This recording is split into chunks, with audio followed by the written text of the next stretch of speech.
legendary investor market crumbles in months, claims to be months, not the year.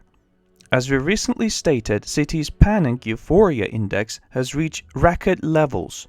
So market enthusiasm reached record levels. The current enthusiasm far exceeds the tech craze of 2000, according to Citi's account. According to legendary money man Jeremy Grantham, this is a thing for the ages. Today's balloon is a southern sea balloon. It will go with 1929 and 2000. The long bull market since 2009 has finally matured into a fully fledged epic bubble featuring extreme overvaluation, explosive price increases, and hysterically speculative investor behavior. I believe this event will be recorded as one of the great bubbles of financial history, right along with the South Sea Bubble 1929 and 2000. And so, when market sentiment reaches ecstatic peaks like today, that warns Cassandra the collapse take months. No exceptions. When you have reached this level of obvious super enthusiasm, the bubble has always, without exception, broken in the next few months, not a few years. A few is defined as greater than 2, but less than most. Thus, the bad day could break in April, or not much months later.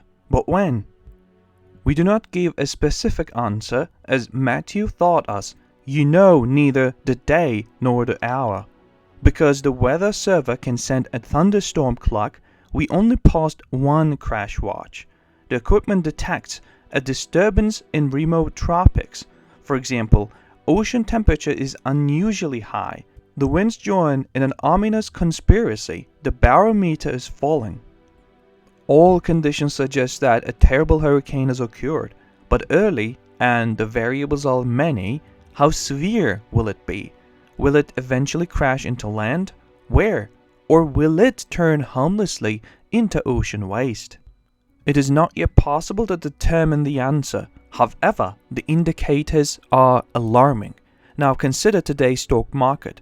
Stock valuations are reaching record high. Investors have never been so enthusiastic. Most experts predict clear skies over the period, so a storm is most likely over. The conditions support it. However, we cannot identify this as an immediate threat. And so, we send out our storm hour, not a recommendation, not a warning, an hour. We just want to keep you informed of the developments. But you say a few months estimate is not a guess. Who will take shelter in a weather announcer's storm warning in the next few months? Here is our counter. Whatever happens, isn't it better to prepare in advance to beat the crowd? Have your batteries with you? Is your water? Your canned goods? Why wait for the deadly hour when there are no goods on the shelves and the pumps at the filling station are dry? Yet you are not satisfied with the uncertainty and Matthew. You want to know the exact day, the exact time. So we were looking for signs in the heavens, examining the insides of birds, consulting our prophecy, and looking at our crystal ball. Unfortunately, our findings to date are unclear, especially the crystal ball and bird guts are 4 months apart. If these esoteric sciences cannot set a precise date, we will have to consult less reliable forecasters. For example, CNBC, maybe Business Week.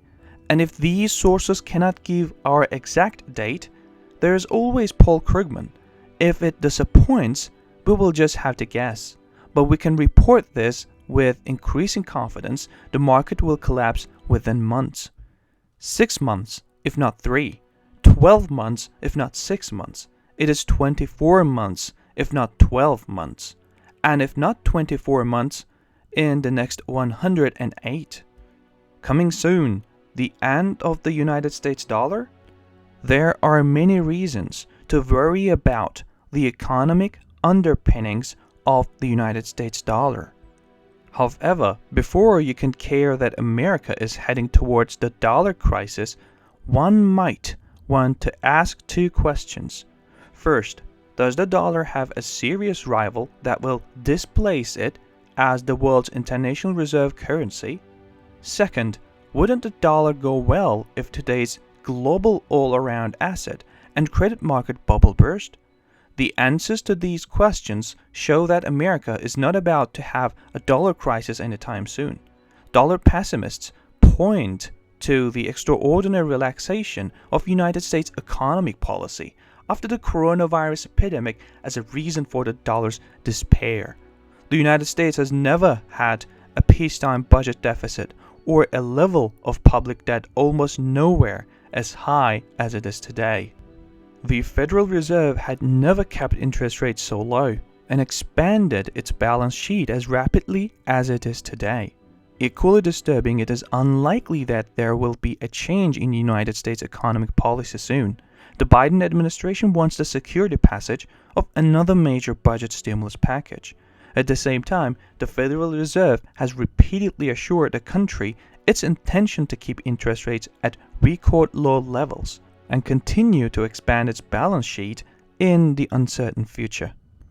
The dollar correctly argues that by lowering the country's saving level, unusually large United States budget deficits will further widen the country's external deficit. At the same time, the very low US interest rates do not provide enough returns for foreign investors to hold the dollar. The dollar argues that this combination of a higher external deficit and lack of incentives for foreigners to maintain their dollar balances risks creating a dollar crisis. One key point that the dollar overlooked is that for the US dollar to depreciate, the world must depreciate against other major currencies. Yet now these currencies appear to be beset with serious problems, if not more serious than those that encompass the United States dollar. The problems currently facing the euro, the main rival to the dollar's dominant international reserve currency position, will illustrate this point. Not only is Europe experiencing a much deeper recession than the United States, but it also just does not have significantly negative interest rates in Europe. Europe also looks to be at the top of another round of the Eurozone debt crisis, which could pose an existential threat to the euro. It is particularly worrisome that the next Eurozone sovereign debt crisis intensifies in Italy, a country whose economy is about 10 times the size of Greece. Italy never had such a large budget deficit or a higher ratio of public debt to GDP than it is today. Still stuck in a euro straitjacket and strapped in the depths of economic recession, Italy will not be able to restore the order of public finances without resorting to the debt restructuring that could shake the foundations of the euro. Japan and China, whose currencies are not widely used as their reserve currencies until now, will not pose a real threat to the dollar anytime soon. Japan currently has public finance that makes those in the United States balanced. Meanwhile, China is now during an epic rate credit bubble and continues to maintain strict capital controls that seem to disqualify its widespread use as a reserve currency. Another factor likely to support the dollar in the coming period was the haven reputation provided by the very deep capital market. As world monetary policy begins to tighten today as global everything presents and the credit market bubble bursts, investors around the world can once again be expected to seek the haven of the United States Treasuries at a time of turbulence in financial markets. All this does not mean that Americans should not be concerned with the terrible state of their country's public finances.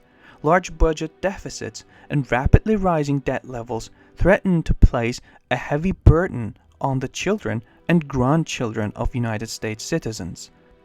Rather, it is to say that the risk of a dollar crisis soon does not have to be the main reason to worry about the troubling aspect of the country's public finances. If you make any investment or legal decision, it is advised to consult an expert before making this decision.